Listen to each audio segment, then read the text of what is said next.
Direct second year engineering स्टुडंटचा लवकरच option form feeling चालू होणार आहे. अशा वेळेस ऑप्शन फॉर्मची लिस्ट बनवताना 2 ते 3 गोष्टी लक्षात ठेवा.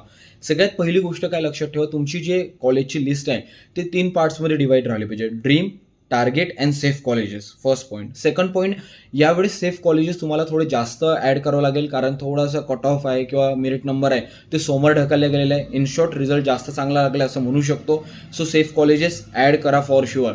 Third the most important part, जो सिक्वेन्स आहे तो प्रॉपरली अरेंज करा. कोणतं पण अनरिलेव्हंट किंवा अनडिझायर्ड कॉलेज वर नका घेऊन येऊ. सिक्वेन्समध्ये properly best college, best branch, best college, best branch, या पद्धतीनं top to bottom strategy use करा. फोर्थ, मला असं वाटतं की कुठेतरी स्टुडंटकडनं ब्रँच कोड किंवा चॉईस कोडकडे मध्ये नकळत चुकी होते. हे चुकी तुमच्याकडनं पण होऊ शकते, माझ्याकडनं पण होऊ शकते, ह्युमन एरर आहे. तर फॉर शुअर तुम्ही तुमच्या कॉलेजची इन्स्टिट्यूट कोड 100% चेक करा, कारण एकाच नावाचे भरपूर कॉलेजेस आहे. ह्या 4 ते 5 गोष्टी लक्षात ठेवा आणि आपल्या फ्रेंड सर्कलसोबत हे शेअर करा.